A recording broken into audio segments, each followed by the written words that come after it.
Bonjour à tous et bienvenue pour ce second webinaire 2024 du cycle Tous mobiles. Nous sommes très heureux de vous retrouver pour ce nouveau webinaire consacré à la question de la mobilité solidaire et du genre. Alors, je vous rappelle que ce webinaire s'inscrit dans le cadre de la démarche Tous mobiles lancée par le Laboratoire de la mobilité inclusive fin 2020. Avec le soutien du ministère de la Transition écologique et de la cohésion des territoires.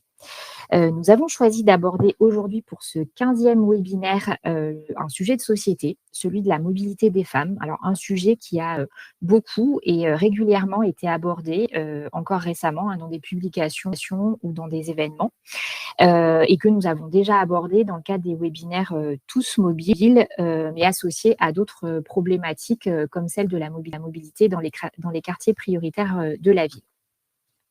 Alors, vous le savez, la démarche Tous mobiles, elle a pour ambition de donner les clés de lecture et d'action pour une mobilité plus inclusive et plus égalitaire et lutter contre les inégalités de mobilité des femmes face à la mobilité en fait donc pleinement partie. Nous aborderons cet après-midi ce sujet sous le prisme donc des inégalités de mobilité qui peuvent, pour les femmes, avoir un effet souvent cumulatif et sur de longues périodes. Corinne Luxembourg vous en parlera mieux que moi, mais les femmes se déplacent différemment des hommes. Leur mobilité est différenciée, contrainte, parfois moindre aussi, plus complexe et avec des conséquences importantes sur la vie quotidienne face à l'emploi, face à l'accès aux soins, avec un risque de renoncement d'accéder à certaines solutions, d'accéder à la santé, aux services publics, et puis un risque d'isolement aussi avec le renoncement à certaines activités. Dans ce webinaire, nous aborderons la place des femmes dans la mobilité et dans l'espace public, plus globalement, les problématiques qu'elles rencontrent au regard de leur situation sociale, de leur situation familiale, du lieu dans lequel elles résident, de leur contexte de vie. Finalement, quelle place tient la mobilité dans leur quotidien? Quelles difficultés peuvent-elles rencontrer? Est-ce qu'elles mettent en place des stratégies d'adaptation? Existe-t-il des dispositifs qui sont mis en œuvre pour les accompagner, pour faciliter leur mobilité? Est-ce que ces dispositifs sont spécifiques pour les femmes ou au contraire pour tous? C'est à toutes ces questions que nous allons essayer d'apporter des réponses cet après-midi, avec au programme de ce rendez-vous une première intervention en ouverture de Corinne Luxembourg qui posera le cadre de ce webinaire. Puis nous aurons ensuite une séquence avec 3 interventions sur des exemples de propositions, d'initiatives qui sont mises en place par des acteurs qui accompagnent les publics dans leur mobilité au quotidien.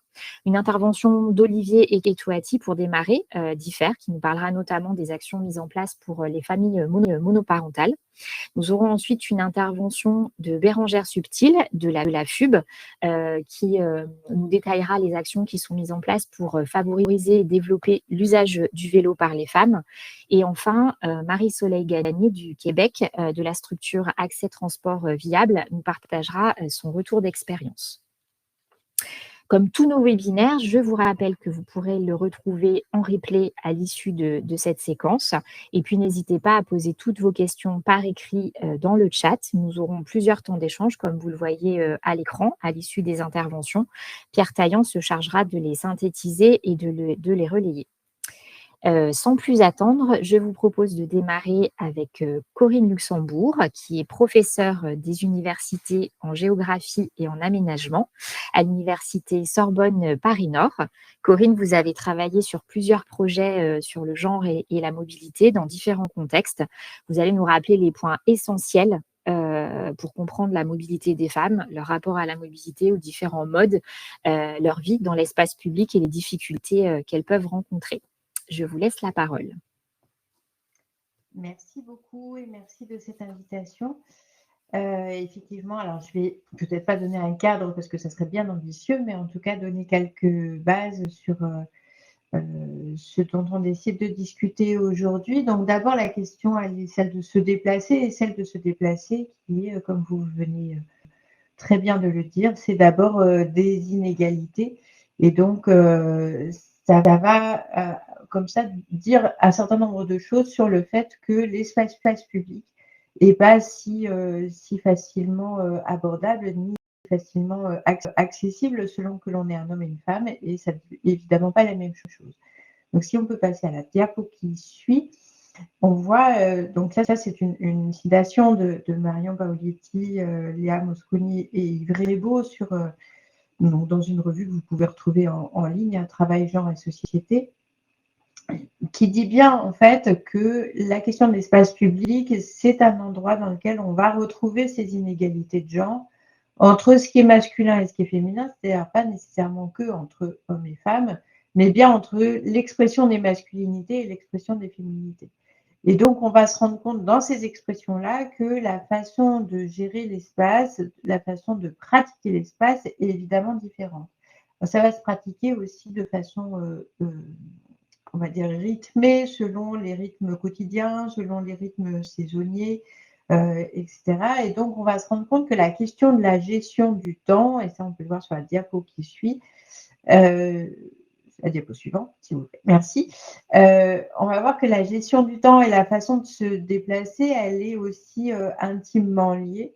C'est-à-dire qu'en fait, on va se rendre compte déjà que les mobilités, quand on est une femme, eh bien, ça va être plutôt dans l'ordre de la circulation et pas de la circulation pour soi seule, mais de la circulation qui va être dépendante d'accompagner une tierce personne, d'accompagner quelqu'un qui a un enfant ou bien quelqu'un qui a besoin d'être aidé, quel que soit ce niveau d'aide et est-ce que c'est permanent ou pas. On va se rendre compte aussi que la fréquentation de l'espace public, elle est certes rythmée par toutes ces actions d'accompagnement, ces actions professionnelles, etc., qui font que, principalement quand on est une femme, on va parler de la seconde, voire de la troisième journée de travail en une seule. C'est aussi très lié au fait qu'on va avoir une alternance jour-nuit qui va scander aussi nos façons d'être dans l'espace public, nos façons de nous déplacer, le fait d'avoir accès ou pas à des transports en commun, d'avoir accès ou non à des modes de circulation motorisés.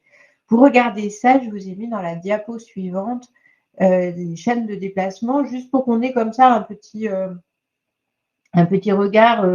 Alors, c'est très simplifié, bien évidemment, et vous aurez toutes et tous des exemples pour dire que ce n'est pas tout à fait comme ça que les choses se passent.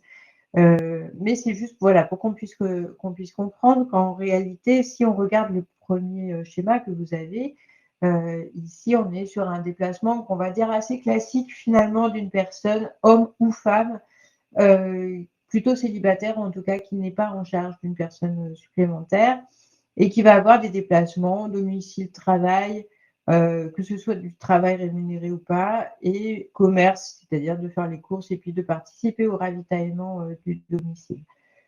Globalement, on va retrouver ça, quel que soit le genre pour le coup, et que ce soit à partir du moment où on est plutôt dans une structure célibataire. On va retrouver un peu différemment le deuxième schéma que vous avez en dessous, qui va introduire cette fois-ci la possibilité d'avoir accès à des loisirs pour soi-même. Et là, en fait, on va se rendre compte déjà qu'il y a une première différenciation, c'est-à-dire qu'autant ça peut fonctionner pour les hommes et les femmes quand les gens sont célibataires, en tout cas quand ils n'ont pas de charge familiale supplémentaire. Ça va se différencier assez majoritairement dès lors qu'il y a un enfant dans la famille et que le couple est hétérosexué, où on va se rendre compte qu'en fait, c'est plutôt un schéma qui va correspondre à la majorité des hommes dans cette situation et qui va beaucoup moins intéresser les femmes dès lors qu'il y a un enfant. On se rend compte là que ce schéma pour les femmes va plutôt ressembler au troisième schéma qu'on a ici. Alors, j'ai fait un schéma de l'ordre où on a une personne qui a un emploi rémunéré ou non, qui fait les courses, qui s'occupe d'une deuxième, enfin d'une troisième ou d'une quatrième personne, que ce soit des enfants ou que ce soit des personnes âgées, par exemple, plus donc toutes les démarches administratives que cela va engendrer. Donc, on voit tout de suite en fait que les chaînes de déplacement pour les femmes et pour les hommes sont vraiment très diverses dès lors que la constitution familiale se modifie. Et donc comme ça va induire aussi un certain nombre de changements, dans l'espace, public et dans les façons de se déplacer. Parce que, en fait, on va se rendre compte, par exemple, que pour le vélo, les femmes, à partir du deuxième enfant, vont abandonner le vélo parce que ça va poser beaucoup trop de problèmes. On va se rendre compte aussi que l'accès à la voiture va aussi poser, va aussi être conditionné par tout un tas de choses. Alors, si on peut regarder à partir de, voilà, d'un certain nombre d'exemples et passer à la diapo suivante, on se rend compte que la question du logement, en fait, peut être presque considérée comme le début du déplacement. Non pas seulement parce que c'est l'endroit, le domicile, et que c'est à partir du domicile où on va vers le reste, mais que c'est aussi la constitution du logement et la possibilité d'accéder à un logement qui soit digne, c'est-à-dire qui soit confortable pour approcher, pour accueillir la famille, ou accueillir les personnes, dans leur ensemble. On va se rendre compte que ce logement, en fait, il intervient autant dans les questions de mobilité. Si on prend le cas des femmes, et je le dis de façon un peu rapide, puisque le temps est contraint, mais on aura évidemment tout le temps d'y revenir, mais on sait très bien qu'on a des différences de revenus entre les hommes et les femmes qui sont selon les branches professionnelles entre 17 et 22% de salaire, voilà, en défaveur des femmes. On sait que la majorité des familles monoparentales, eh bien, ce sont les femmes qui sont chefs de famille monoparentale pour 85% de ces foyers. Et on sait que le tout cumulé fait qu'on a, parmi les familles monoparentales, 40% d'entre elles qui sont sous le seuil de pauvreté. Donc, on voit tout de suite que la question de l'accès au logement, elle est conditionnée évidemment à la possibilité de pouvoir se loger, de pouvoir payer un loyer. Et donc, on se rend compte que très rapidement, la question de l'accès à la ville-centre, à la métropole, par exemple, devient très conditionnée à des questions de revenus qui sont très prosaïques pour le coup, mais qui vont induire des questions de déplacement et de temps de transport supplémentaire. On sait aussi que toujours à partir de ces questions de revenus, l'accès à la motorisation est difficile. Non seulement l'accès à la motorisation est de toute façon discriminant, puisqu'on sait qu'on a beaucoup moins de femmes que d'hommes qui ont accès au permis de conduire, puis qui ont accès à la voiture. Et on sait que pendant la période du Covid, eh bien, quand il a fallu se débarrasser d'un des deux véhicules pour des questions pour des questions de revenus, c'est souvent le véhicule des femmes qui est passé à la trappe. Donc, on voit que la question du logement, de pouvoir se loger par rapport aux activités des enfants ou se loger par rapport à un emploi ou la possibilité de faire des trajets longs entre le domicile et le travail, eh bien, n'est évidemment pas le même du tout selon que l'on est un homme et ou une femme. On pourra revenir aussi, par exemple, sur la constitution du logement, mais voilà, on va peut-être avancer un petit peu. À partir de ce logement, en fait, on se rend compte que la mobilité des femmes, elle induit, et on l'a vu sur le schéma de déplacement, elle induit un certain nombre de dimensions. Alors, les deux graphiques là que vous avez, ce sont des graphiques qui sont issus d'une recherche-action que j'ai menée à Gennevilliers entre 2014 et 2020, où on a demandé aux personnes, hommes et femmes, de faire des cartes mentales sur leurs déplacements dans l'espace public, donc à Gennevilliers. Et donc, à partir de leur carte, de pouvoir récupérer quels étaient les types d'espaces qui étaient rappelés, c'est-à-dire pas forcément seulement fréquentés, mais en tout cas ce qui était présent à l'esprit. Ce qui est vraiment important, c'est aussi de se dire que ça fait partie de ce qu'on va appeler la charge mentale de façon un peu générale. Ce qui fait que, par exemple, si vous regardez, les équipements culturels sont cités à 60% par les femmes, 18% sont seulement pour les hommes, et on se rend compte que dans ces équipements culturels, certes, on sait qu'on a une fréquentation des espaces culturels par les femmes qui est plus importante que par les hommes, mais c'est aussi en accompagnement d'une tierce personne, des enfants en particulier, chose qu'on va retrouver aussi dans les équipements sportifs qui sont cités à 21% par les femmes, seulement à 15% pour les hommes, ce qui nous paraissait étrange puisqu'on sait que les hommes sont plus nombreux à faire du sport et du sport dans les structures sportives, quelle que soit la ville d'ailleurs en particulier. Pour ce qui correspond à nos transports, puisque c'est ce qui nous intéresse aujourd'hui, on voit que 50% des femmes citent les transports en commun, seulement 12% des hommes. Et là, on rejoint justement cette possibilité de pouvoir se déplacer, d'avoir accès à un mode de déplacement. On sait que la majorité, je renvoie par exemple aux travaux de Sylvette Denefle, on sait que la majorité des usagers des transports en commun sont des usagères, mais on sait aussi qu'en fonction des rythmes dont je vous parlais tout à l'heure, eh bien, on va ne pas avoir les mêmes types de population très tôt le matin ou plus dans la matinée ou ensuite dans l'après-midi, où en fait, à chaque fois, ça va être lié à des types d'emplois. Par exemple, les emplois de ménage à temps partiel imposés, par exemple, sont des emplois féminins, on le sait, mais ce sont des emplois qui vont commencer très tôt le matin, qui vont arriver très tard le soir. Donc, on va avoir comme ça des fréquentations qui vont être différentes et qui vont induire aussi un certain nombre de difficultés. C'est-à-dire que ces emplois qui sont déréglementés, avec des horaires déréglementés et des temps partiels imposés, vont se retrouver confrontés parfois à des baisses de fréquence des transports en commun, puisque on a une diminution de la fréquence du métro, par exemple, ou du passage des bus. Donc, on voit bien qu'à partir du moment où on n'a pas accès à la voiture, où on va avoir difficilement accès à un vélo ou à une façon de se déplacer de façon autonome, on est très, très contraint par ces types de transports qui sont pourtant absolument essentiels. Dans ces rythmes-là qu'on peut regarder, je vous invite à passer à la diapo suivante. On se rend compte que la question de la nuit, elle est vraiment très importante. Elle est très importante parce qu'elle est très liée, quels que soient les sujets que l'on va aborder, aux questions de sentiment d'insécurité. Alors, plutôt sentiment d'insécurité ou besoin d'être rassuré plutôt que insécurité. Je réinsiste là-dessus, mais on le sait toutes et tous que les moments où les femmes sont le plus en danger, c'est pas forcément dehors, mais c'est plus souvent dans des lieux qui sont clos et connus. Ce ne sont pas majoritairement avec des personnes inconnues, mais avec des gens que l'on connaît très bien et qui sont proches, ou bien proches dans le milieu professionnel, ou bien proches dans le milieu familial, voire vraiment très proches, ou voilà, conjoint, ex-conjoint ou autre. Et on sait que quand ça a lieu dans l'espace public, c'est pas forcément la nuit, en plus c'est plutôt de jour que les choses les plus graves peuvent avoir lieu.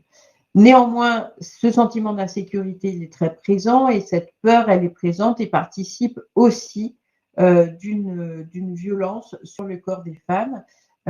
Et donc la nécessité de s'approprier la nuit, de s'approprier l'espace public nocturne est aussi important dans les déplacements et dans la façon de pouvoir se déplacer de façon aussi paisible que possible.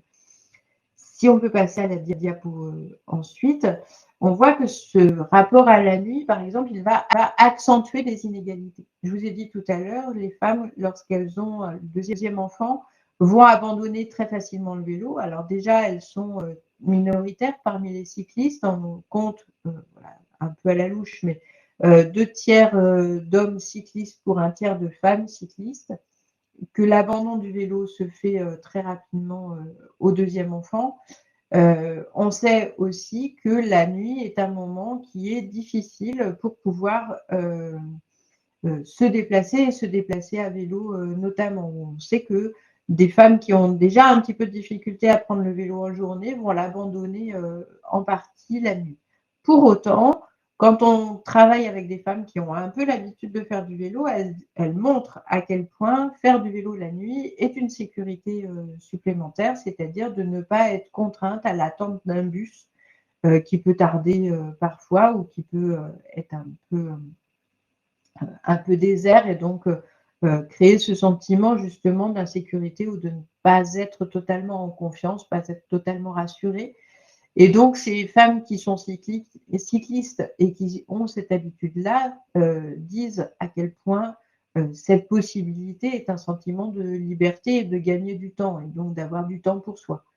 Donc, on a les deux à la fois, c'est-à-dire que la traduction de ce sentiment d'insécurité qui fait que dans certains cas, on va abandonner complètement le vélo et puis on va plutôt se faire accompagner et dépendant ou de moyens de transport en commun ou de moyens de transport motorisés d'une tierce personne si on n'en a pas soi-même, ou bien de développer au contraire une pratique cycliste qui est plutôt émancipatrice et qui va participer d'avoir du temps pour soi et la possibilité de se déplacer. Alors, juste pour illustrer un petit peu ce propos sur les transports en commun, on peut passer à la diapo suivante, où là, on est à Gennevilliers aussi, on est en milieu de matinée. J'ai un code couleur, donc c'est jaune pour les hommes et violet pour les femmes. Et donc, on voit là, bon, on aurait pu en prendre d'autres à d'autres moments de la journée, mais voilà, grosso modo, l'illustration qu'on a une majorité de femmes qui sont usagères de transports en commun plus classiquement. Dans ces moyens de déplacement, il me semble qu'il y a un autre point sur lequel il est important de regarder, c'est celui de pouvoir stationner, de pouvoir s'arrêter. Alors, 2 exemples de pouvoir s'arrêter, les places de stationnement, dont on sait à quel point parfois elles peuvent être un peu compliquées à trouver. Et donc là, je vous ai mis 2 exemples. Alors, il y en a un à Die dans la Drôme et un autre en région parisienne, je ne sais plus où c'était. Mais peu importe. Donc là, vous avez donc 2 places de stationnement, une qui est toute rose, qui concerne qui est dévolue aux femmes enceintes, et la seconde qui est dévolue aux familles. Et donc voilà. Alors, je passerai sur les stéréotypes de genre et sur les stéréotypes familiaux et hétéropatriarcaux qui sont assez révélés ici par ces images. Mais on voit bien néanmoins les choses qui sont mises en place pour faciliter des familles qui sont dans des situations de devoir prendre soin de quelqu'un d'autre en plus de l'action, là en l'occurrence d'aller faire ses courses, puisque ce sont 2 parkings de supermarché. La nécessité de pouvoir s'arrêter quand on est en déplacement favorise aussi ce déplacement. C'est-à-dire que souvent, quand on parle de mobilité, on essaye de voir les flux, on essaye de voir les circulations, mais on oublie que pour que ces circulations et que ces flux aient lieu, il faut pouvoir stationner quand on est en voiture, stationner quand on est à vélo, et on sait à quel point c'est difficile, même si ça s'améliore, de trouver des arceaux pour pouvoir arrêter son vélo, mais aussi de pouvoir s'arrêter quand on est à pied, et c'est la diapo suivante, s'il vous plaît, où on voit que la possibilité de s'asseoir dans l'espace public n'est pas si simple que ça. D'autant plus quand on est en ville où on sait que la majorité des bancs sont pas toujours accessibles, voire parfois sont enlevés dans certaines municipalités pour des raisons de nuisances sonores ou bien de squattage un peu trop marqué, ou parfois pour lutter contre de la toxicomanie par exemple, ou contre la présence de personnes sans domicile fixe. On voit qu'en fait, cette difficulté d'avoir accès aux assises dans l'espace public, elle est conditionnée au fait qu'on va rejeter des personnes qui sont en marginalité et qui sont finalement assez peu nombreuses, et on va limiter et supprimer des possibilités d'avoir accès à l'espace public, de pouvoir s'y asseoir, mais aussi effectivement de pouvoir aller aux toilettes. Dans les 2 cas, on se rend compte que ces dispositifs sont la garantie d'un accès à l'espace public gratuit, et donc d'une possibilité d'avoir accès à la mobilité dans l'espace public. À partir du moment où on supprime les bancs, où on supprime les toilettes publiques, par exemple, justement sous ces prétextes de lutte contre la prostitution ou contre autres démarches marginales, en réalité, ce sont les femmes qui sont touchées en premier. Pourquoi ce sont les femmes qui sont touchées en premier? Parce qu'en fait, on se rend compte que moins on a d'assises, plus les femmes âgées disparaissent de l'espace public, parce qu'elles n'ont pas de possibilité de pouvoir s'asseoir dans l'espace public.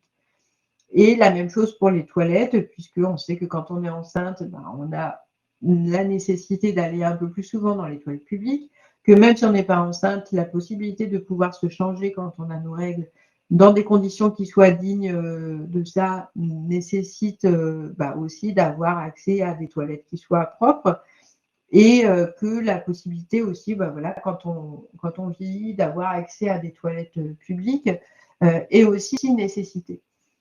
La plupart du temps, on va nous dire oui, mais de toute façon, c'est pas grave parce qu'il y a des cafés de part et d'autre. Il y a des possibilités de pouvoir avoir accès justement à ces équipements, sauf qu'à chaque fois, évidemment, c'est conditionné à la possibilité et à la nécessité de payer. Et donc, l'accès à l'espace public n'est plus un accès gratuit, mais un accès qui est payant. Alors, si je vous ramène à ce que je vous disais au tout début sur les difficultés financières, sur les écarts de salaire, mais aussi sur les écarts des retraites, parce qu'on sait qu'on a un écart des pensions de retraite qui est autour de 33% entre les hommes et les femmes, et bien, du coup, on voit bien que cette disparition des équipements publics, de la possibilité de s'asseoir ou de la possibilité d'aller aux toilettes, va conditionner aussi la possibilité de se déplacer dans l'espace public.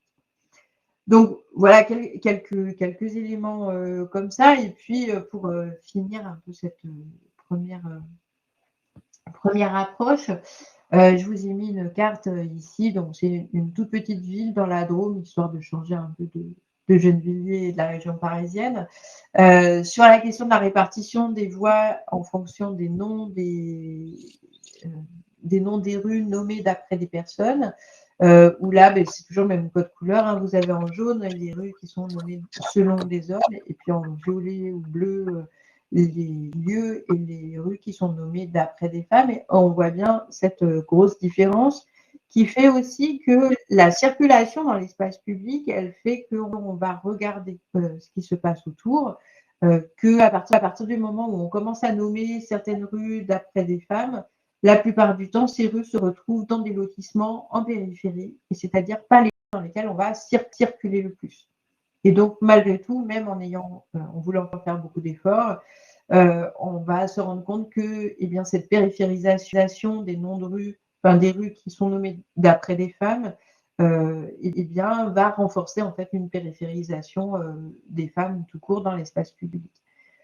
Donc voilà, j'essaie de faire un peu global et rapide pour tenir le temps, mais je suis évidemment tout oui pour vos questions.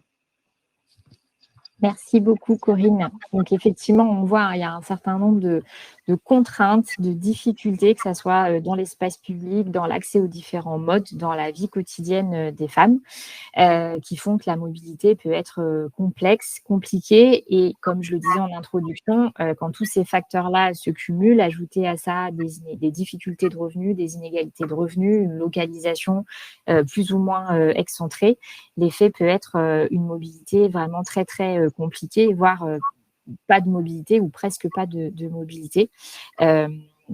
Avant du coup de passer à la séquence où on essaiera d'apporter des éclairages, alors on n'a pas l'intention d'apporter l'exhaustivité des réponses, mais en tout cas quelques exemples, je vous propose de passer aux questions, s'il y en a, Pierre.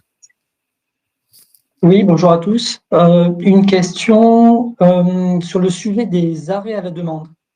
Et pour Corinne de Luxembourg, donc une participante demandait si vous aviez traité de cette question des arrêts à la demande qui peuvent être déployés par des autorités organisatrices, parfois dans un premier temps dans le cadre d'une expérimentation et ensuite qui peuvent être pérennisés.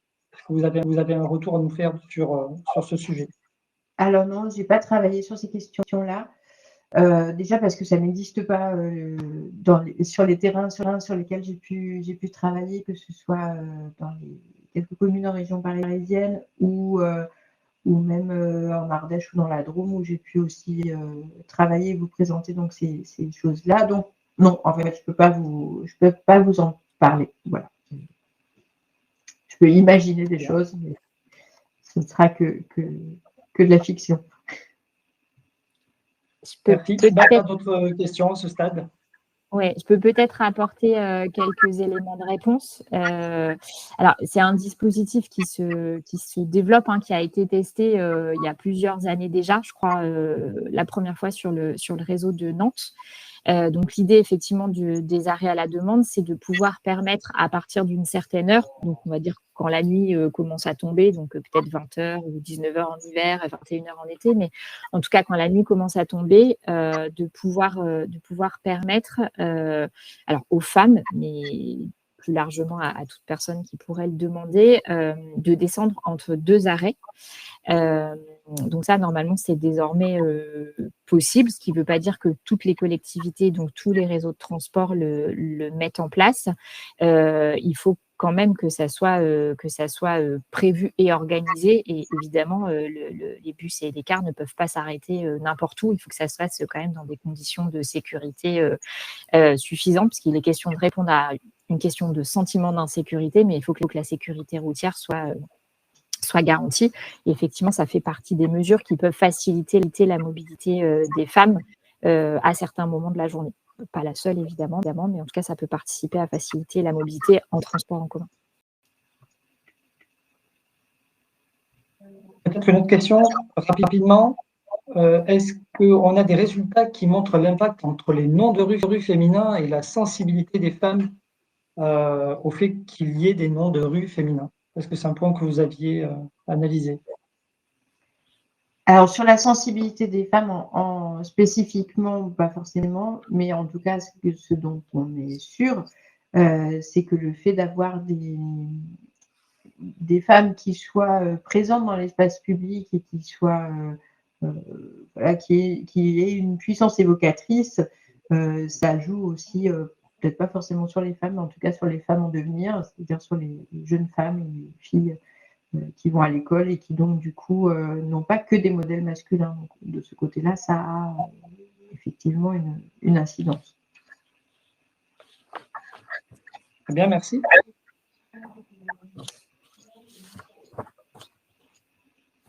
Merci beaucoup pour vos questions. Il y en a encore quelques-unes, mais je vous propose de passer à la séquence suivante pour pas qu'on déborde trop sur l'horaire. On essaiera d'y répondre. Corinne, vous pouvez répondre via le chat si vous le souhaitez. Je vous propose qu'on passe à la séquence sur les réponses plus concrètes qui sont apportées par les acteurs de la mobilité et de la mobilité solidaire. Pour commencer, je donne la parole à Olivier Etouati. Olivier, vous êtes directeur d'IFER Association. Donc, IFER signifie insertion, formation, animation individualisée pour réussir. Cette structure a été créée il y a 30 ans. C'est une plateforme de mobilité adhérente à Mobine qui accompagne les personnes qui rencontrent des difficultés dans leur mobilité en leur proposant plusieurs services. Vous intervenez en Normandie.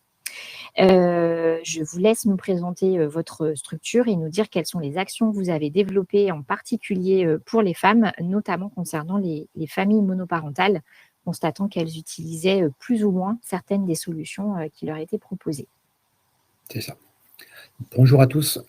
Du coup, je vais essayer de vous présenter la structure IFER qu'on a développée depuis 30 ans. Si je peux avoir la première slide. Voilà, merci. Du coup, comme ça a été dit, nous sommes bien en Normandie, dans le département de l'Eure.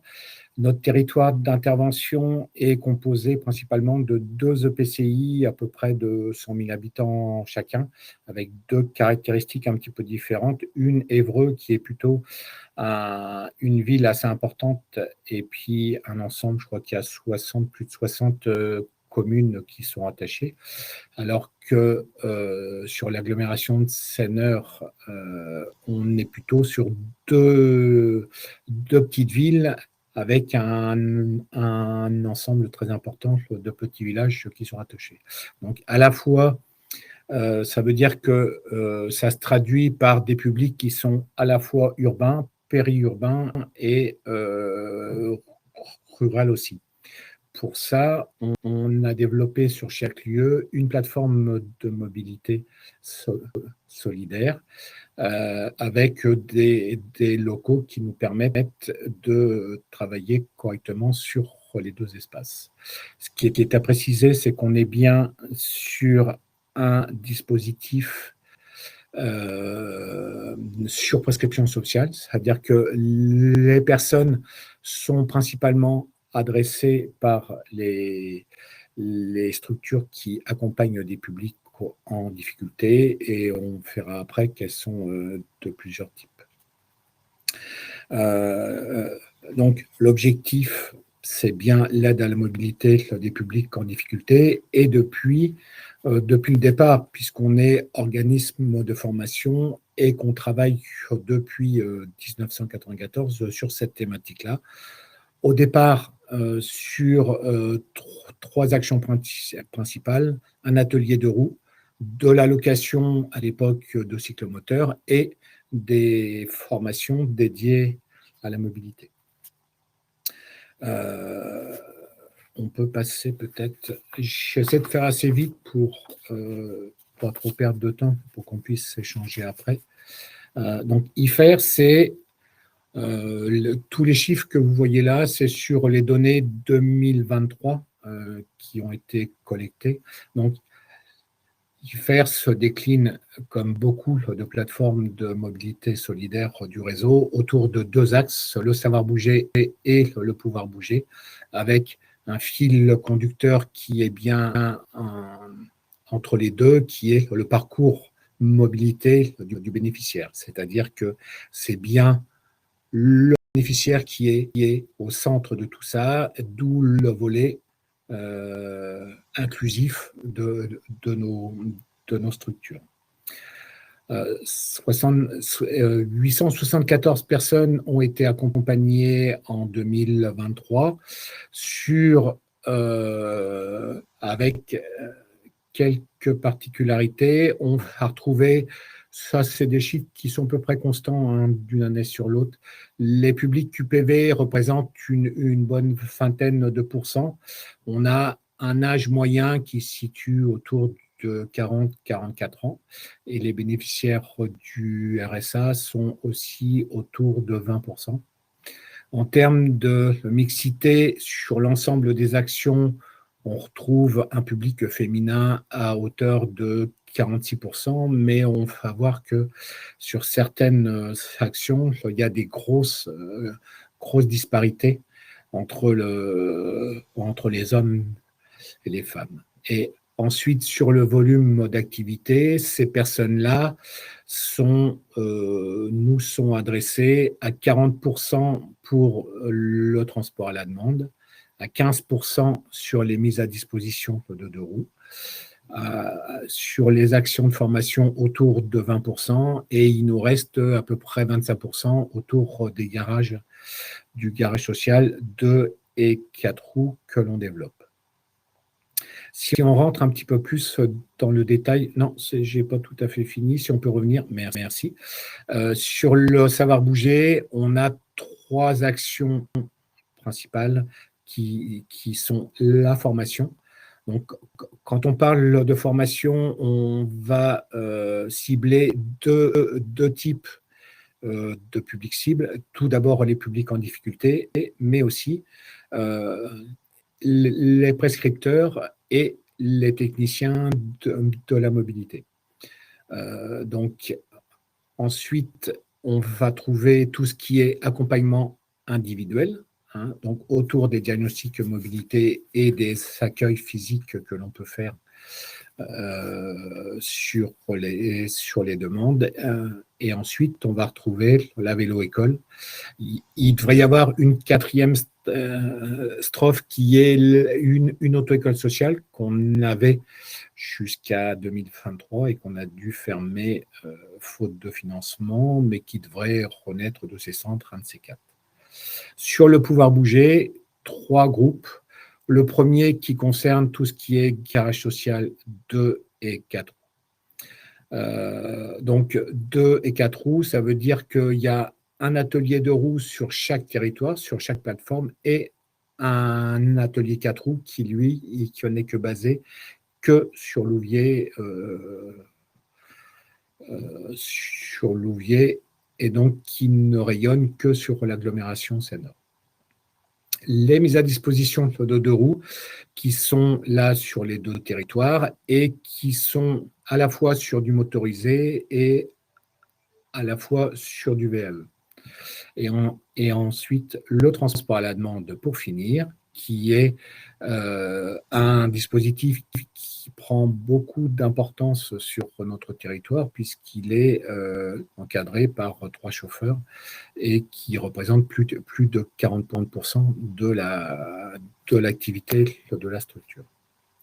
Si vous voulez bien passer. Alors, je vous ai mis en bas les volumes d'activité, mais je pense qu'on peut s'en passer pour l'instant. Sur notre demande de témoignage auprès des publics féminins, on a fait 2 constats dernièrement. Le faible pourcentage de femmes qui accèdent aux services de mise à disposition d'un 2 roues, donc un scooter électrique, thermique ou de VAE, et une difficulté supplémentaire qui est là n'est pas propre au public féminin, mais qui est propre au public des QPV, aux résidences des QPV, c'est que une des conditions pour pouvoir louer un 2 roues, c'est qu'on puisse avoir un lieu sécurisé. Or, aujourd'hui, on sait bien que tout ce qui est hébergement en QPV, on a un peu tendance à supprimer tout ce qui est garage et lieux privatifs pour des histoires de difficultés, mais aussi pour des problèmes de sécurité dans les sous-sols, et que ça a un impact, c'est que du coup, on ne peut pas louer nos véhicules à ces publics-là, puisqu'autrement, ça veut dire que le véhicule, il reste dehors. Par rapport à ces constats, on a à chaque fois essayé d'apporter des solutions. Alors, ces 2 dispositifs, ces 2 constats-là, ils ne sont pas nouveaux, hein, c'est des choses qui existent depuis très très longtemps. Moi, ça fait 30 ans qu'on loue des 2 roues et ça fait quasiment 30 ans qu'on a cette problématique-là. Et donc, les approches de solutions, elles sont directement liées au constat. C'est-à-dire que comment faire pour que le public féminin accède plus facilement à la mise à disposition de 2 roues et comment est-ce qu'on peut proposer un lieu qui remplisse les conditions de stockage des 2 roues que l'on met à disposition. Donc, concernant la première qui est l'augmentation du public féminin, on l'a déclinée en 3 actions complémentaires qui sont en interaction complète. La fourniture de véhicules adaptés, donc là c'était principalement des vélos, soit des VAE pliants, des VAE classiques, mais aussi des vélos musculaires pliants, avec la possibilité de prêt pour les bénéficiaires, soit d'une remorque porte-enfants, soit de siège auto ou de siège bébé pour les vélos. Mais ces prêts ne servent pas à grand-chose si les bénéficiaires ne sont pas accompagnés pour ça. Accompagnés pour l'utilisation de ça, puisqu'effectivement, une remorque, ça ne se conduit pas comme un vélo tout seul. Le transport d'enfants nécessite un certain nombre de sécurité et d'attitude à prendre quand on conduit. Et donc, un accompagnement individuel est proposé avec ces fournitures de matériel particulier. Et en plus, on accentue l'accompagnement avec des diagnostics mobilité qui sont personnalisés, mais surtout, on essaie de travailler sur l'accompagnement autour de ces difficultés-là et de la levée de ces difficultés-là. Parce qu'il y a quand même des réticences à lever par rapport à ça, et il ne suffit pas juste de donner et de prêter du matériel pour que ce matériel soit utilisé correctement et que les personnes soient rassurées par rapport à ça. Et pour l'autre partie qui est sur les problèmes sur les hébergements de véhicules sur les QPV, on a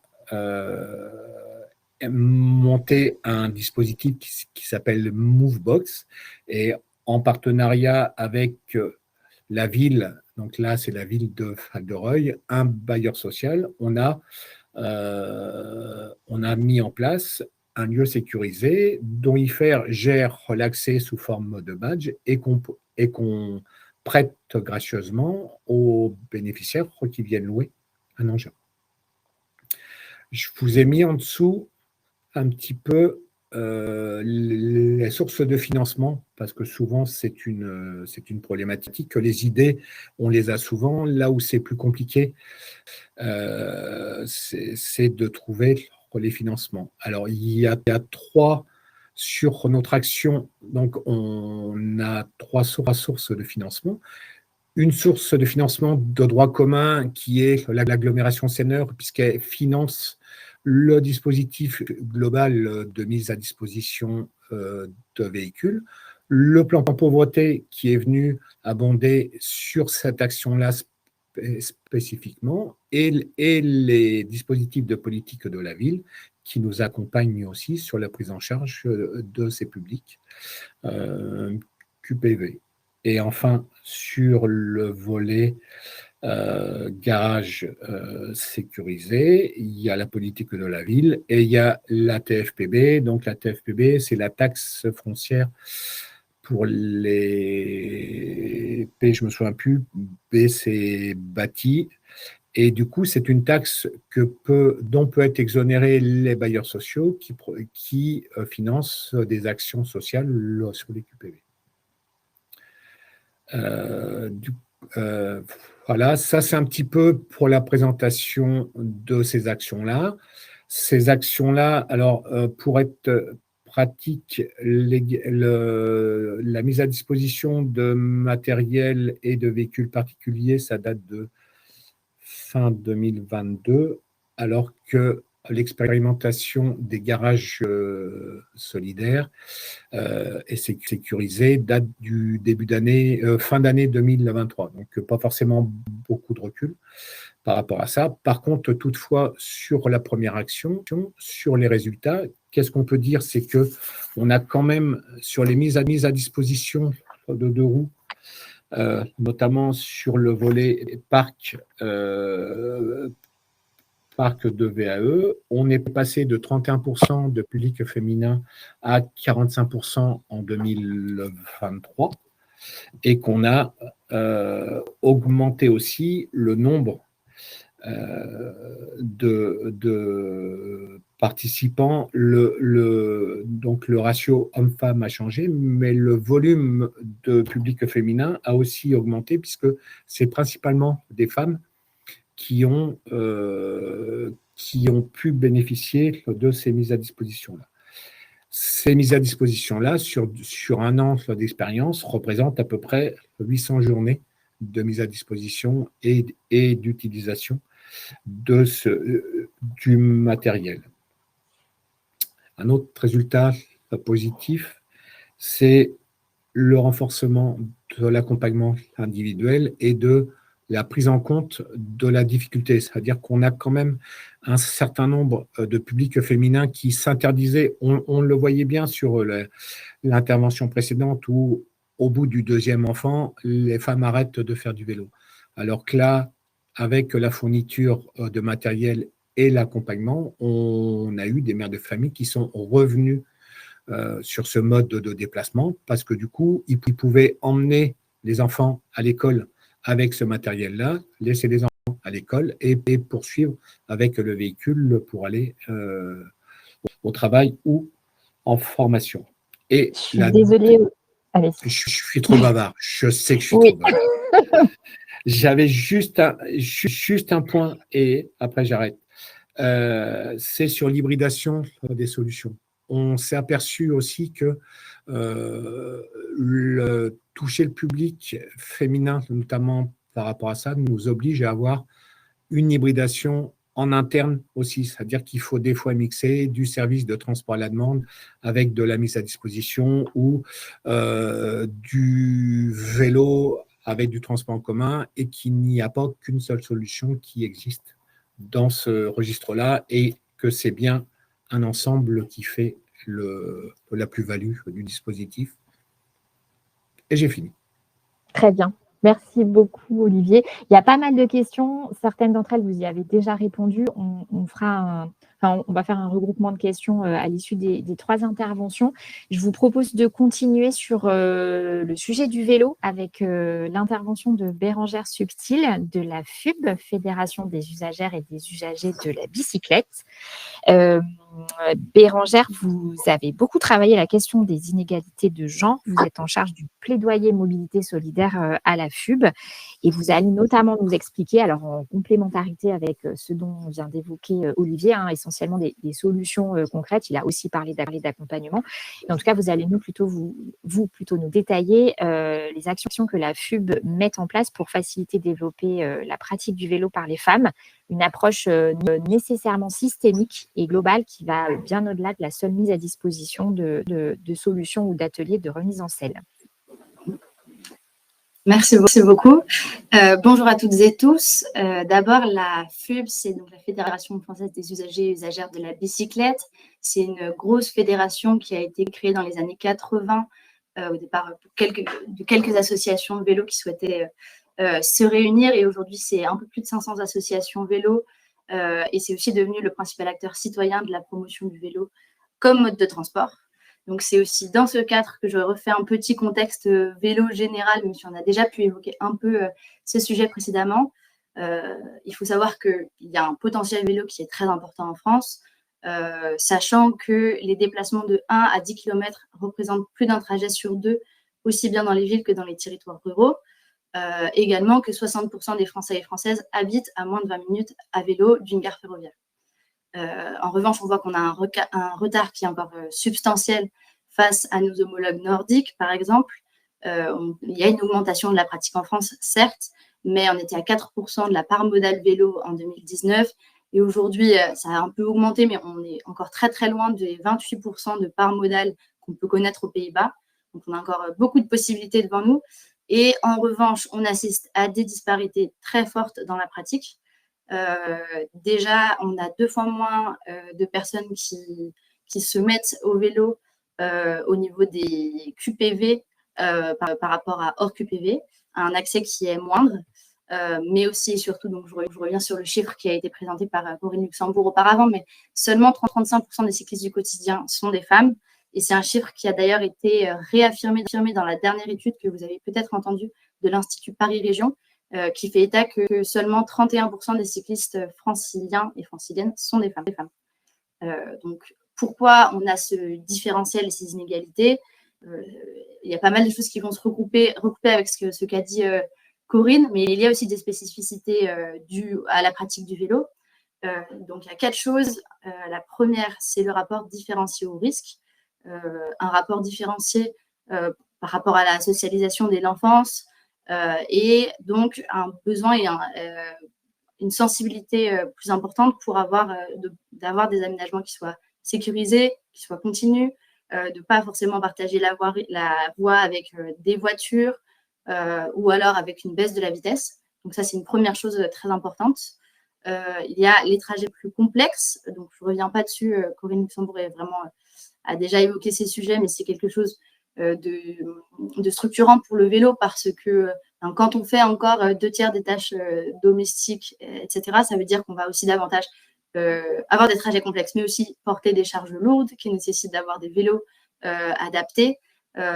Et c'est la même chose aussi au nom de l'accompagnement qui est encore à 75% féminin des personnes plus fragiles, enfants, personnes âgées, que pareil, la perception du risque et la volonté d'avoir des espaces qui soient sécurisés est particulièrement forte. Voilà pour le point 2. Le point 3, c'est la socialisation au sport qui est aussi différente. C'est plutôt dévalorisé ou moins valorisé auprès des femmes de faire du sport. Et face à l'injonction qui est plus grande de faire attention à l'esthétique, d'éviter de suer, etc., le vélo peut aussi être repoussoir ou être moins adapté. Et enfin, on est déjà un peu venu dessus, mais on a un apprentissage qui est moins systématique du vélo chez les femmes. Les conséquences, c'est que c'est autant de femmes qui n'ont pas d'accès à un moyen de transport qui est écologique, économique, bon pour la santé, Et on le sait que c'est aussi un moyen d'émancipation à de nombreux égards et d'accès aux droits, puisque la mobilité est aussi le droit des droits qui permet d'accéder à l'ensemble de ces droits. Je veux bien la slide suivante pour ensuite passer plutôt aux actions concrètes qui permettent de répondre à ces inégalités, ou en tout cas d'essayer de corriger au maximum. D'abord, il y a les vélos-écoles. J'ai vu dans le chat qu'il y avait pas mal de questions à ce propos.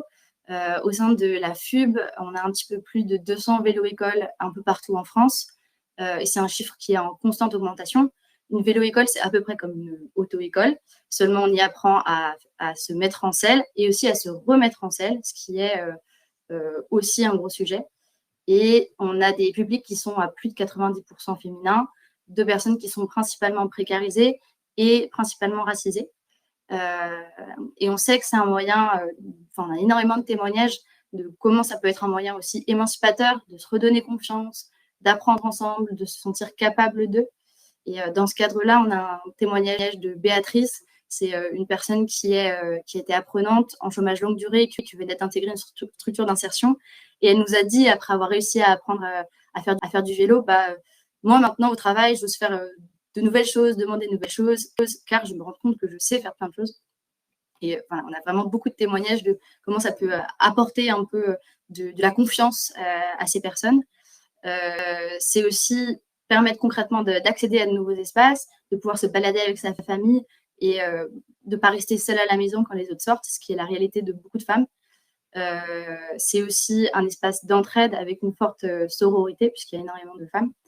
Et donc voilà, n'hésitez pas à faire connaître ces vélos-écoles, les soutenir. Peut-être aussi pour ajouter certains éléments sur les clés de réussite et de freins qu'on a pu rencontrer. On essaie d'insister au maximum sur la convivialité pour donner envie de revenir malgré les difficultés de mobilité, le manque de temps que peut connaître ces femmes, et essayer aussi de s'adapter au maximum aux besoins. Également une association membre de la FUB qui s'appelle Cycle Avenir et agit à Paris et en Île-de-France a choisi de mettre en place aussi du babysitting pendant les sessions de vélo-école pour permettre à des femmes de pouvoir venir aussi malgré leurs enfants. Mais en revanche, une des difficultés rencontrées, c'est le fait qu'il y a beaucoup de formateurs et assez peu de formatrices, sachant que seulement 18% des métiers du vélo sont occupés par des femmes.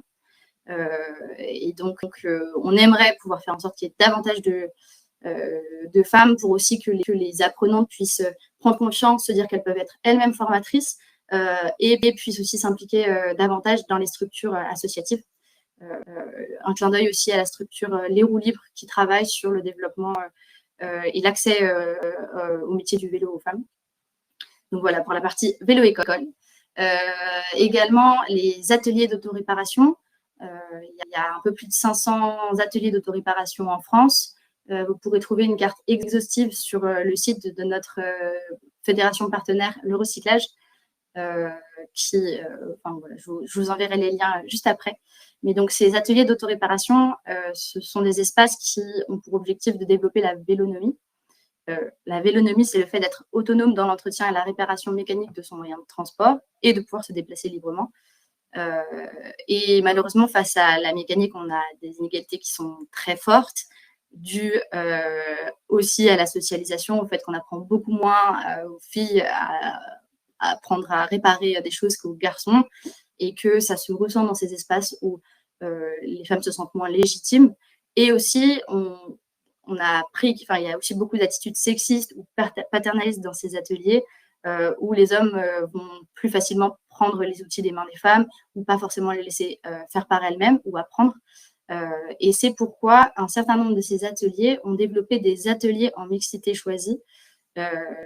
Et c'est quelque chose qui a aussi été qui est soutenu par la fédération en espérant que ces espaces peuvent se multiplier parce que donc, le principe, ce sont des ateliers et des moments dans la semaine où seulement des femmes ou autres personnes de groupes discriminés se retrouvent entre elles pour savoir qu'elles vont pouvoir utiliser cet espace sans avoir affaire à du sexisme, ou en tout cas beaucoup moins, s'approprier l'espace, les outils, prendre confiance. Et c'est aussi des espaces au final aussi d'échange, de partage pour pouvoir discuter ensemble de ce qu'on peut vivre et mieux identifier les freins et revendications aussi qu'on peut avoir pour que les espaces non mixtes puissent devenir des espaces dans lesquels on se sente bien. Également, nous, on représente des associations, mais la FUB a aussi des programmes, divers programmes, et un nouveau programme sera lancé en septembre 2024 qui s'appelle Vélo Ego, qui va permettre de développer également ces deux aspects, ces deux activités spécifiquement à destination de personnes en situation de précarité. Ce sera a priori principalement un public féminin. On a donc 15 000 personnes vont être bénéficiaires de ce programme, vont pouvoir apprendre à faire du vélo dans ce cadre, avoir une initiation à la mécanique vélo, et 10 000 vélos vont être remis en état et redistribués. Il va y avoir 20 territoires pilotes cette année, vous pourrez trouver les résultats qui seront divulgués la première semaine de juin. Voilà, n'hésitez pas à aller vers ces territoires, si vous voyez que vous êtes dans un des territoires pilotes, à aller contacter les coordinations locales pour faire partie du dispositif et savoir un peu ce qui va en retourner. Et il y aura une deuxième vague qui aura lieu courant 2025. Sinon, j'ai aussi écrit que un autre moyen essentiel de développement de la pratique, c'est le développement d'offres de VAE, parce qu'on sait qu'il y a davantage de femmes qui utilisent les vélos à assistance électrique, de vélos cargo, également des stationnements plus larges qui doivent permettre de pouvoir développer les vélos cargo et aussi les utiliser un peu partout. Et évidemment, je l'ai renoté ici parce que c'est quand même un point essentiel, des aménagements qui soient sécurisés, continus, où on puisse se sentir en sécurité.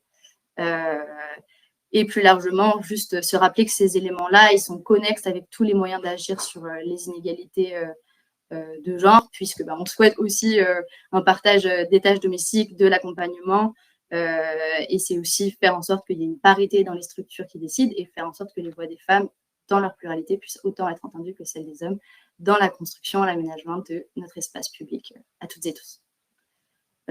Et n'hésitez pas donc pour les questions, avec plaisir pour échanger sur ces différents points.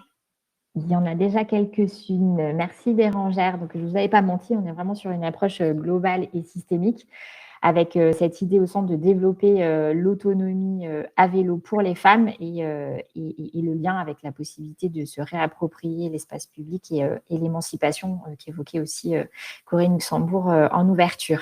Je vous propose de poursuivre parce que le temps file. On passe à notre dernière intervention dans le champ des solutions avec Marie-Soleil Gagné, qui nous vient tout droit du Québec, notre première intervention internationale pour ces webinaires. Bonjour Marie-Soleil, vous êtes directrice de la structure Accès Transport Viable depuis 6 ans au Québec. Une structure qui est aussi assez ancienne, puisqu'elle est née il y a 30 ans pour développer les transports collectifs sur un territoire plutôt conçu pour la voiture au Québec. Je vous laisse nous présenter votre structure rapidement et puis nous dire comment sont nées les actions que vous mettez en place pour favoriser la mobilité des femmes et quelles sont ces actions. Ça ne fonctionne pas? Bonjour. C'est bon, on vous entend. Ah, super. Bonjour à tous et à toutes. Je n'ai pas entendu mon introduction, mais bref, ça va. Donc, voilà, merci beaucoup pour l'invitation et franchement, félicitations à Olivier, Bérangère et Corinne qui m'ont précédé. C'était franchement intéressant. J'ai pris beaucoup de notes. Donc, voilà, donc je travaille pour Accès Transport Viable, qui est un organisme à but non lucratif. On peut passer à la prochaine slide, s'il vous plaît. La mission, c'est de défendre les droits des personnes qui utilisent les transports collectifs et actifs dans nos 2 régions d'intervention qui sont Capitale-Nationale et Chaudière-Appalaches. Au Québec, il y en a une bonne vingtaine de régions, soit dit en passant. En termes d'activité, on on fait plusieurs choses, notamment on intervient sur différents dossiers publics en lien avec le transport et l'urbanisme, autant dans l'espace médiatique que dans le cadre de consultations publiques ou de représentations particulières auprès des différentes instances au Québec. On sensibilise et on mobilise en faveur de la mobilité durable à travers des campagnes, mais aussi des activités auprès de différents publics cibles. Par exemple, en ce moment, c'est le mois de mai, c'est le mois du vélo et on met en place là, différentes activités pour encourager la population à découvrir ce fabuleux moyen de transport.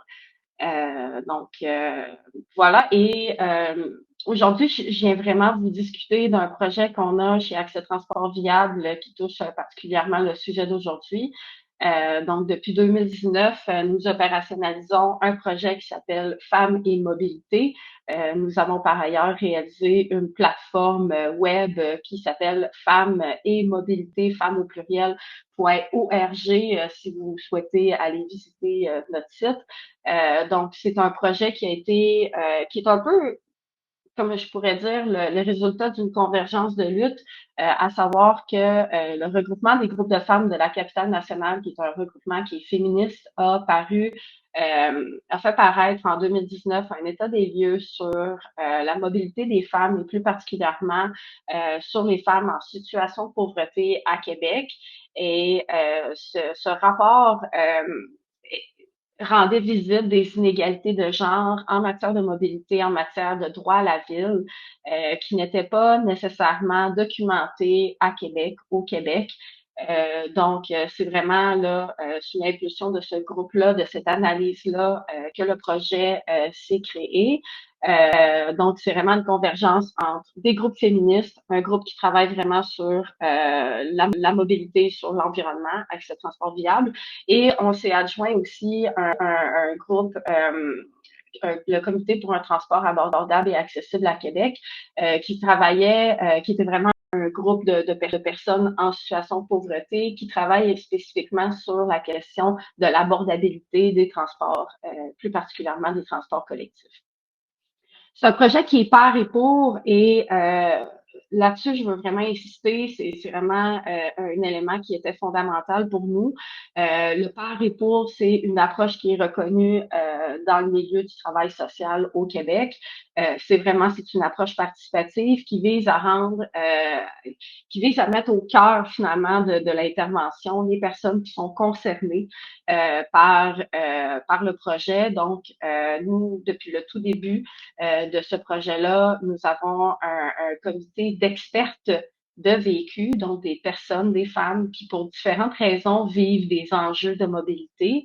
Et c'est vraiment grâce à ces personnes-là que le projet a pris une tournure assez extraordinaire en termes d'activité, dans le sens où on avait par exemple une militante, une experte de vécu qui pratiquait le vélo depuis de nombreuses années. C'est une femme racisée et elle a donné l'impulsion finalement de donner un peu des vélos écoles à Québec pour les personnes, les femmes racisées.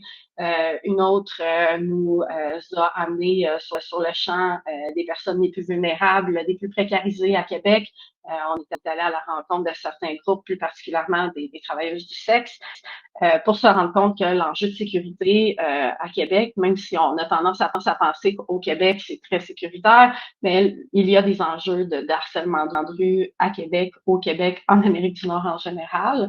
Et donc, ça nous a donné l'impulsion pour faire là aussi une recherche-action sur le harcèlement de rue, dont les résultats vont être disponibles à cet automne. Donc, le par et pour a vraiment été fondamental, en fait, dans notre action, dans notre projet. Ces femmes-là nous accompagnent depuis le début et elles sont vraiment le cœur, finalement, de ce projet-là.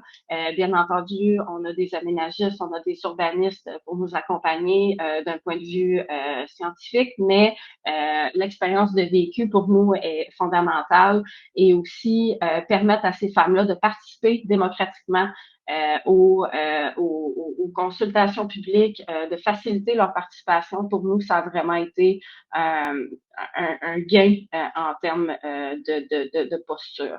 Dans le cadre du projet, on a fait plusieurs activités, la récolte de données, donc on fait plusieurs types de récolte de données, mais j'aimerais revenir sur la question de la cartographie émotionnelle. Donc, c'est vraiment un type d'activité qui est très intéressante pour vraiment permettre de rendre visible le vécu, le senti dans le cadre des déplacements et on est en train de cartographier émotionnellement tous les quartiers de la ville de Québec pour justement déterminer est-ce qu'il y aurait des lieux qui seraient plus ou moins insécurisants et pouvoir, à ce titre-là, proposer des recommandations d'un point de vue urbanistique auprès des instances concernées.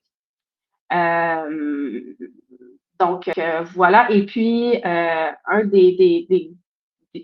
des directions vers lesquelles on va, parce que à travers notre projet, bon, on a fait de la récolte de données, on a participé à des consultations publiques, et une des solutions, à notre sens, et je vais en discuter un peu plus tard, c'est l'analyse différenciée entre les sexes dans une perspective intersectionnelle, donc ADS+, de son petit nom. Donc, nous avons commencé à donner des formations en ADS+, au milieu communautaire et aussi au milieu municipal, puisque c'est vraiment ce milieu-là qui a le plus grand impact potentiel sur nos milieux de vie. Et donc, ces formations-là donnent l'opportunité, en fait, de revoir un peu l'espace public sur la base du camp théorique, par exemple, qui avait été expliqué un peu plus tôt par Madame Luxembourg. Soit dit en passant, c'est quelque chose qui est très global, là, donc on retrouve sensiblement les mêmes enjeux au Québec, en Amérique du Nord. La base de notre intervention, on peut passer à la prochaine slide. Nous, on conçoit la mobilité comme étant un droit qui est fondamental puisqu'il vient conditionner l'exercice de d'autres droits qui eux aussi sont fondamentaux, donc l'accès aux services, l'accès à un emploi, à l'éducation. Et c'est vraiment un vecteur d'autonomisation qui est fondamental. Si on n'a pas de manière de se déplacer, c'est absolument tragique parce qu'on devient confiné dans notre espace privé et donc littéralement invisible dans l'espace public.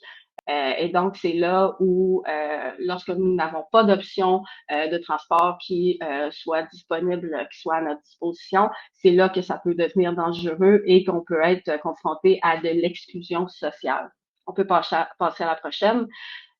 Au même titre que ce que Madame, oui, parfait, ce que Madame Corinne nommait tout à l'heure, la ville est une projection au sol des rapports sociaux. Ça, c'est M. Lefebvre qui disait ça déjà dans les années 70. Donc, la ville n'est pas un espace neutre et puis on hérite au même titre que par exemple, chez vous en France, on hérite d'une manière de concevoir la ville. Et puis, une des raisons qui explique cela, à notre sens, c'est vraiment la prédominance masculine dans certains secteurs, notamment le secteur des transports, de l'aménagement du territoire, mais aussi dans les milieux décisionnels. On a tendance à penser la réalité en fonction de notre expérience personnelle et puis considérant le fait que ces secteurs-là sont fortement occupés par des hommes. C'est normal, c'est pas de manière consciente ou inconsciente, mais il y a des biais, des angles morts finalement qui existent. Et puis, ça fait en sorte que il y a peu de prise en compte des inégalités persistantes ou des réalités vécues par les femmes dans les plans d'aménagement, les politiques publiques relatives à la mobilité. On peut passer à la prochaine slide. Je trouvais ça assez intéressant. Ouais, non, on peut passer celle-ci, merci. On peut aller à la mobilité selon le genre. Je trouvais ça intéressant, en fait, là, de faire un parallèle entre la littérature scientifique et les statistiques qu'on retrouve ici au Canada.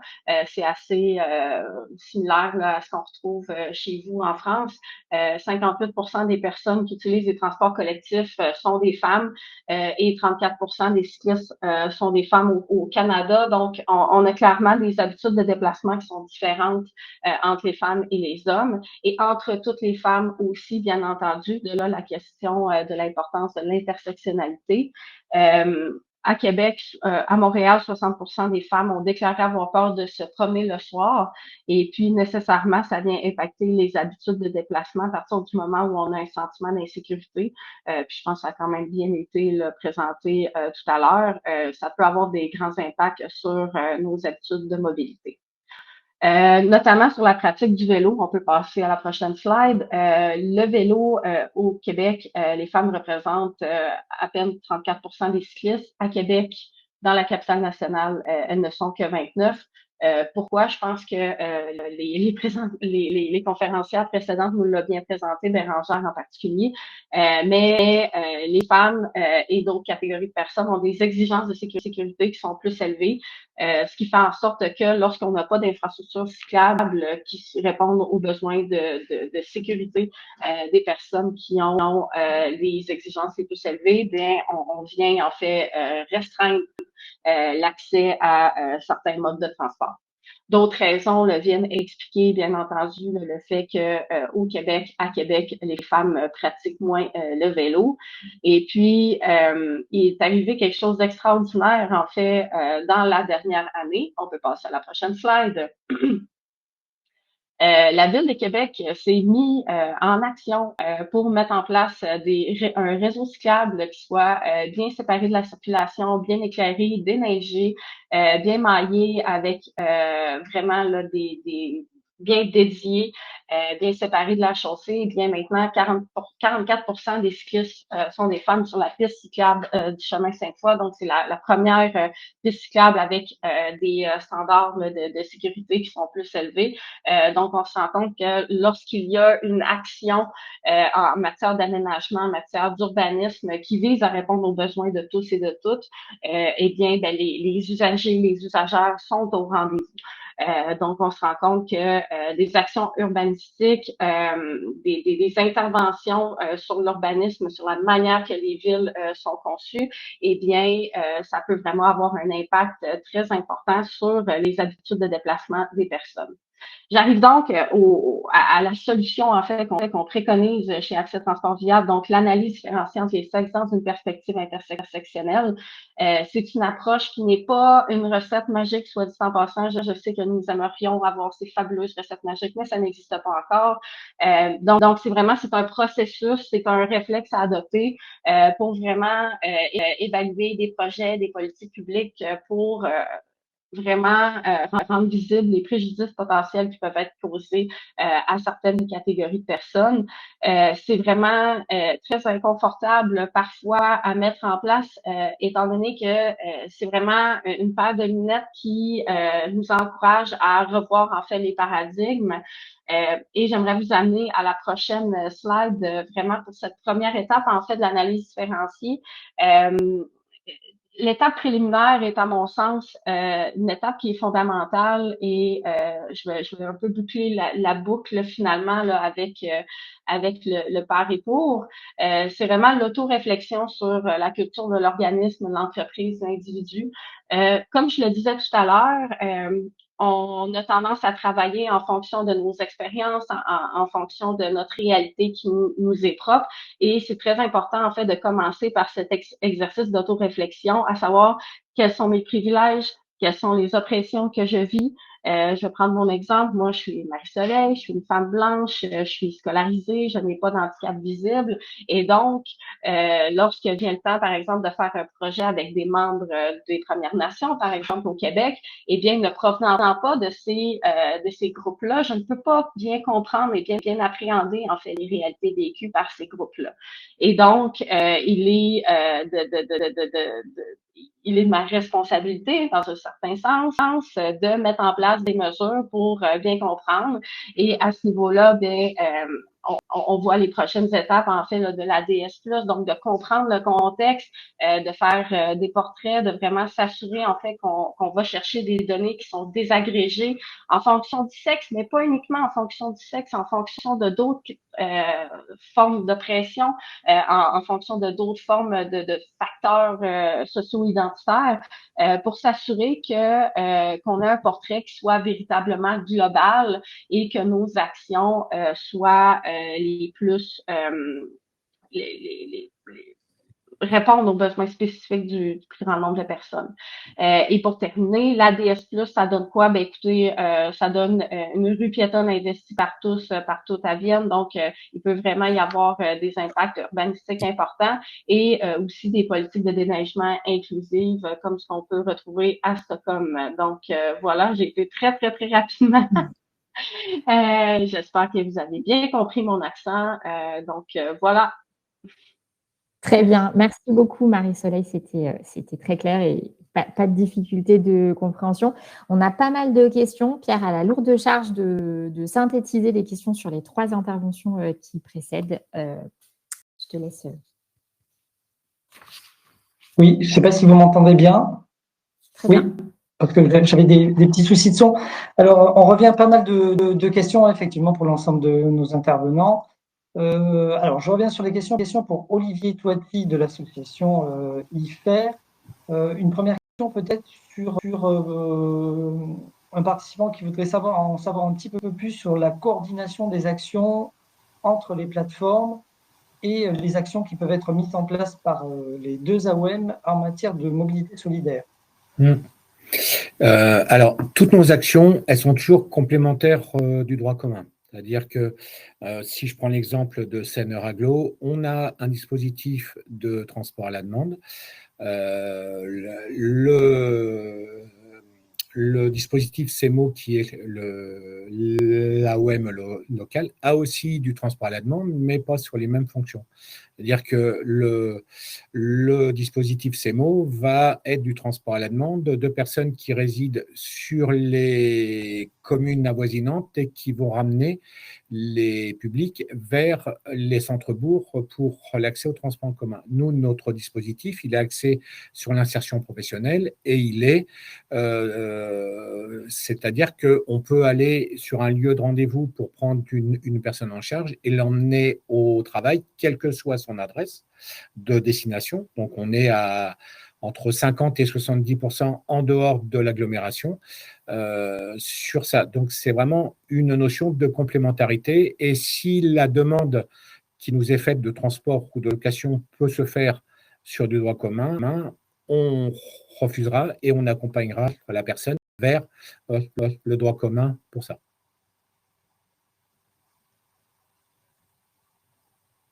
Alors, j'ai toujours des petites difficultés de son. Je vais essayer de le faire comme ça. Une autre question concernait les ateliers remise en selle. Est-ce que vous faites des ateliers remise en selle spécifiques pour le public féminin?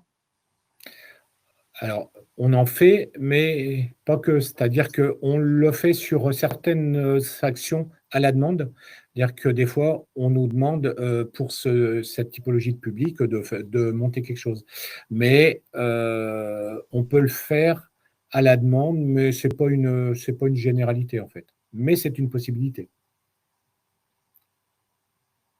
Merci. Une question maintenant pour Bérangère Subtil qui concernait la moyenne d'âge dans les vélos-écoles. Est-ce que vous avez des informations sur la moyenne d'âge des féminins dans les vélos-écoles? Alors, je ne saurais pas dire, j'ai pas de chiffre précis, en tout cas, on n'a pas cette donnée-là, malheureusement, mais honnêtement, il y a à peu près tous les âges qui sont représentés, peut-être avec une surreprésentation des personnes autour d'une quarantaine d'années, je dirais. Mais non, je n'aurais pas d'âge précis, désolée. D'accord, merci. Et enfin, il y avait pas mal pas vraiment de questions, mais pas mal d'intérêt pour l'analyse différenciée selon les sexes qui a été mentionné par Marie-Soleil Gagné. pas de questions complémentaires. Des éléments ont été apportés par Alexandre Fabry du CEREMA, que je remercie, qui a mis les liens. Voilà, des personnes voulaient savoir si l'accès aux données, au rapport de l'étude serait disponible. Donc, ça sera disponible, je comprends. Vous pouvez nous confirmer sur le site de l'étude femmesetmobilité.org, si c'est bien ça. Oui, tout à fait. Voilà, merci. Super. Merci beaucoup, Pierre. Et ben, je vous propose de passer à la conclusion avec Ariane Dupont-Kieffer. Merci d'avoir patienté jusqu'au bout. Ariane, vous nous entendez? Je ne vous vois pas. Mais... Oui, super. Ariane, vous êtes maîtresse de conférence à l'Université Paris 1 Panthéon-Sorbonne. Je vous laisse conclure notre webinaire.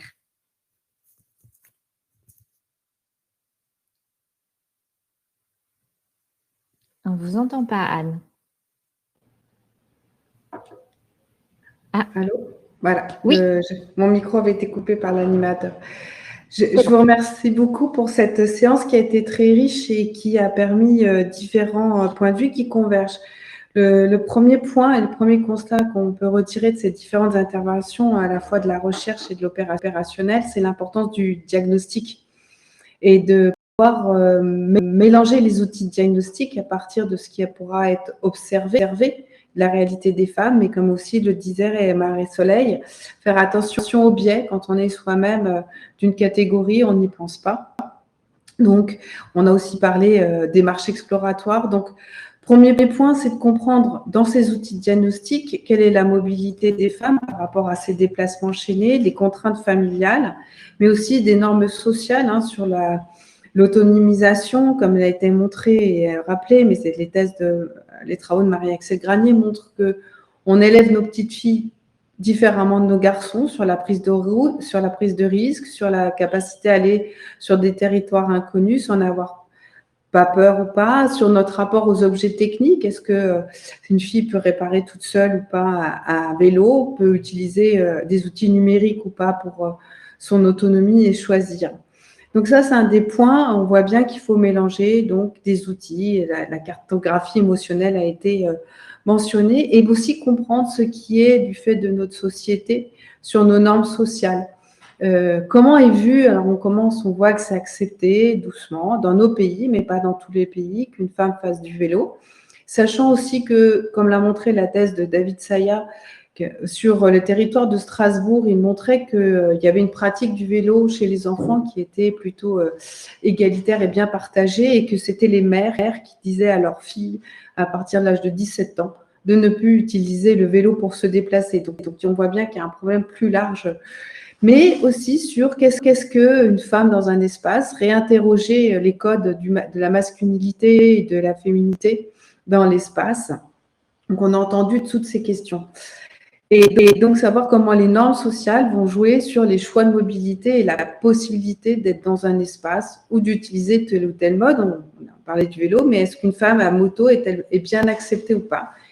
Que le deux roues, qu'il soit électrique ou pas, soit accepté. Est-ce que c'est quelque chose, est-ce que tout le monde est prêt? Donc, le premier point, la diagnostic. On a entendu aujourd'hui que l'importance de la formation, de l'éducation, au-delà des normes, à la formation par la transmission des savoirs sur les pratiques de mobilité. Et je voudrais signaler l'article de Sigal Kaplan qui montrait que des femmes immigrées polonaises au Danemark se trouvaient en situation de devoir accepter rapidement un emploi, parfois même sous-qualifiées par rapport à leur formation. Elles le font plus vite que leurs époux, parce que il faut ramener de l'argent. Et pour se déplacer, le mari ne leur laisse pas la voiture. Et donc, elles ont adopté la pratique du vélo au Danemark. Et en cela, elles ont eu un pouvoir d'autonomisation beaucoup plus fort que leur mari, alors qu'elles sont dans une situation de fragilité doublement fragile, immigrées et femmes. Et quand elles reviennent en Pologne, ce que montrait Sigal Kaplan, elles avaient réussi à diffuser ces bonnes pratiques. Donc, il y a tout un enjeu de transmission des savoirs. Mais sur pouvoir adapter ces formations et cette éducation, je reviens à la notion de diagnostic. Il est important de comprendre qu'est-ce qui fait qu'il y a des entraves à tel moment. Est-ce que c'est simplement l'arrivée d'un enfant qui fait que la femme, ben oui, on a entendu, deuxième enfant quitte le vélo. Et c'est peut-être aussi plus largement, c'est parce que on demande aux femmes de toujours s'occuper des autres, des motifs d'accompagnement, etc. Donc le diagnostic est nécessaire pour adapter les bonnes formations à la mobilité, mais aussi à l'ensemble des pratiques. Et comme ça a été souligné aujourd'hui, il faut toujours relier la mobilité à un système de vie. Donc les solutions, elles seront hybrides à plusieurs points. Ce seront une hybridation des solutions de transport, comme a été bien évoqué aujourd'hui. Mais c'est aussi une hybridation des solutions, c'est-à-dire de l'articulation des politiques de transport à un ensemble d'autres politiques. On a entendu d'éducation, de santé, savoir si on met des parkings, par exemple, vélo cargo aux écoles ou ça les lieux de travail. Et donc, on ne peut plus penser, en tout cas les ingénieurs de transport, ne peuvent plus penser simplement sur des systèmes de transport, infrastructure, construire plus d'infrastructures, mais ils doivent absolument l'articuler à des politiques de logement et de la ville. Ne pas oublier aussi qu'un système de transport public qui a souvent été dévalorisé parce que c'était les femmes, et ce sont les femmes qui l'utilisent majoritairement, peut être aussi un moment d'autonomisation pour tout le monde. Quand on voit ce que font les pays scandinaves, que ce soit notamment Oslo ou Stockholm, qui ont banni la voiture de leur centre-ville tout en mettant en place des systèmes de mobilité en transport public ou à la demande, pour que tout le monde, quel que soit son âge, puisse se déplacer, notamment des femmes âgées qui on peut avoir des problèmes de mobilité, d'ostéoporose. Ça permet à chacun de se déplacer, ça permet de réduire le risque routier. Bien organisé, ça permet aussi de faire une ville beaucoup plus solidaire avec des gens qui partagent leurs pratiques et leurs expériences. Surtout, ne pas oublier ça, la mobilité, c'est un moment d'échange. On a beaucoup parlé du droit à la mobilité, des conditions de l'exercice. Il faut faire attention au cas où il y a, on l'a vu depuis le développement du travail, au cas où il y a une non-injonction à la mobilité. C'est-à-dire que les personnes sont obligées de se déplacer pour aller travailler et ne peuvent malheureusement pas avoir d'autres alternatives. C'est-à-dire qu'on voit bien qu'il y a un écart entre des gens maintenant qui peuvent télétravailler et quand ils télétravaillent, vont se déplacer plus dans leur espace et d'autres personnes dans les métiers nécessaires qui n'ont pas le choix. Voilà, donc on voit bien que cette question de femmes et transport est bien le reflet de l'ensemble des questions de problématiques de notre société, du vivre ensemble et de la solidarité. Je vous remercie. Merci beaucoup, Ariane, pour ce travail de synthèse et d'enrichissement, notamment avec quelques articles de recherche. Merci à tous d'avoir suivi ce webinaire. Désolée pour les quelques minutes de retard. Je prends encore quelques secondes juste pour vous partager l'actualité des prochains webinaires de la démarche Tous Mobiles. Donc, le prochain épisode, le numéro 16, consacré à l'évaluation, à la mesure d'impact des actions de la mobilité solidaire, aura lieu le mardi 5 novembre 2024, donc juste après les vacances de Toussaint. Et le suivant est programmé début décembre sur l'actualité de la mobilité solidaire dans les territoires, notamment la mise en place des plans d'action en faveur de la mobilité solidaire. encore une fois, merci à tous nos intervenants pour leurs interventions et merci à tous les participants qui ont suivi ce webinaire. À très bientôt.